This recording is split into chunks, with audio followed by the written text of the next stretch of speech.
Hello students, हम class 10th का chapter 3 कर रहे हैं जिसका नाम है pair of linear equations in two variables.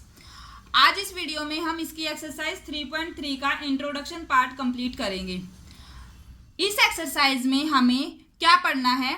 Algebraic methods of solving a pair of linear equations, यानी कि जो हमारे पास लीनियर इक्वेशंस गिवन होती हैं उनको सोल्व करने के डिफरेंट मेथड्स होते हैं। अभी तक आपने क्या देखा? हम ग्राफ की हेल्प से दो जो हमारी इक्वेशंस होती हैं उनको सोल्व करते हैं, ग्राफ ड्रॉ करते हैं और उनकी हेल्प से उनका सॉल्यूशन निकालते हैं।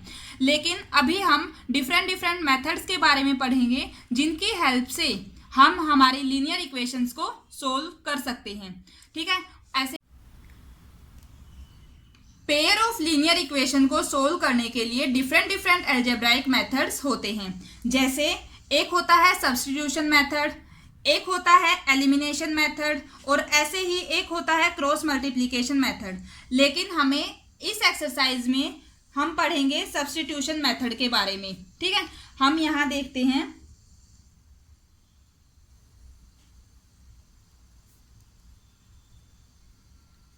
सब्स्टिट्यूशन मेथड को। ठीक है, एक एग्जांपल की हेल्प से समझेंगे कि सब्स्टिट्यूशन मेथड किसी भी पेयर ऑफ लीनियर इक्वेशन के सॉल्यूशन को निकालने के लिए हम कैसे यूज कर सकते हैं। तो एग्जांपल ले लेते हैं जहां हम एक हमारा पेयर ले लेते हैं लीनियर इक्वेशन का। मान लो हमारे पास जो फर्स्ट इक्वेशन है वो है x plus y is equal to 2। Simple सा मेथड लेते हैं ताकि आपको जो ये मेथड है वो अच्छे से समझ में आ जाए। और एक है हमारे पास x minus y is equal to 6। जैसे मान लिया हमारे पास ये दो इक्वेशंस हैं। सब्स्टिट्यूशन मेथड में हमें सबसे पहले क्या करना होता है, जैसे ये दो इक्वेशंस हैं, एक को हम फर्स्ट मान लेंगे, एक को सेकंड मान लेंगे।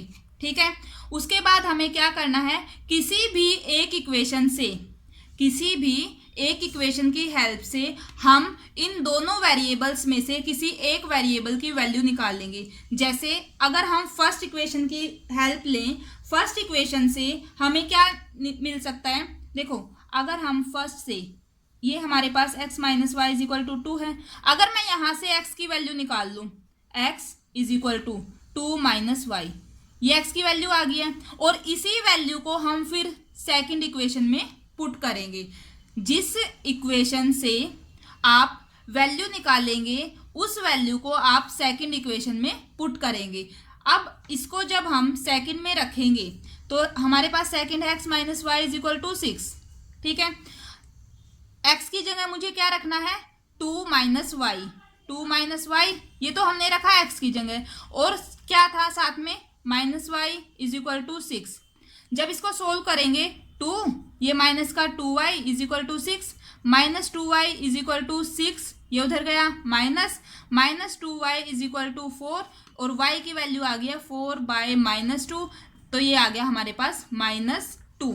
तो y हमारे पास आ गया है y इज इक्वल टू -2। अब जो ये y की वैल्यू हमारे पास आ गई है, इस y की वैल्यू को हम यहाँ वापिस रखेंगे ताकि हम x को फाइंड आउट कर सकें। ठीक है, तो हम यहाँ हमारे पास क्या है, x is equal to 2 minus y था।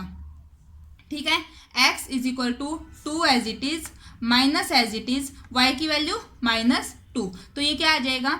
2 माइनस माइनस प्लस 2, तो x की वैल्यू कितनी आ गई है? 4। ठीक है, इस तरीके से हमारे पास x और y यानी कि हमारे दोनों वेरिएबल्स की वैल्यू आ जाएगी। इसे कहते हैं सब्स्टिट्यूशन मेथड। एक बार फिर से रिपीट करेंगे, जो दो इक्वेशंस होती हैं, एक को 1 मानेंगे, एक को 2 मानेंगे। किसी भी एक इक्वेशन की हेल्प से आप दोनों में से किसी एक वेरिएबल की वैल्यू को फाइंड आउट करेंगे। जैसे यहाँ हमने फर्स्ट इक्वेशन की हेल्प से ये वेरिएबल x की वैल्यू निकाल ली है, इस वैल्यू को हम दूसरी इक्वेशन में पुट करेंगे। ठीक है, वहां रखेंगे तो हमारे पास एक वेरिएबल की वैल्यू निकल जाएगी।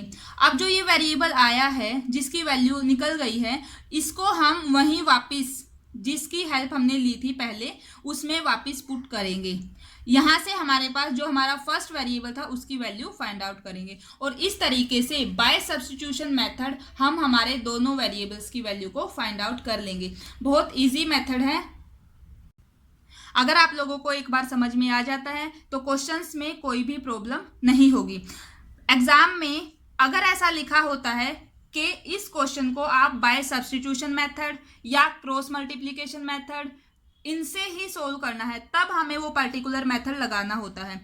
अदरवाइज हम जितने भी मेथड्स पढ़ेंगे, अगर क्वेश्चन में एग्जाम में जो क्वेश्चन आएगा उसमें हमारे पास सिर्फ ये गिवन है कि इस जो हमारे पास पेयर गिवन है लीनियर इक्वेशन का, इसका सॉल्यूशन निकालो, तो आपको जो भी मेथड अच्छे से आता है उस टाइम, जो भी आपके माइंड में आता है, आप उस मेथड की हेल्प लेके उस क्वेश्चन को सोल्व कर सकते हैं। ठीक है, जब तक वहाँ किसी मेथड का नाम नहीं लिखा है तो आप कोई भी मेथड यूज कर सकते हैं। लेकिन अगर स्पेशली वहां मेंशन किया हुआ है कि आप सब्स्टिट्यूशन मेथड लगाओ या आप क्रॉस मल्टीप्लिकेशन मेथड लगाओ या फिर दिया हो कि एलिमिनेशन मेथड से सोल्व करना है, तब आपको वही मेथड यूज करना है। आई होप आप मेरा पॉइंट ये समझ गए होंगे।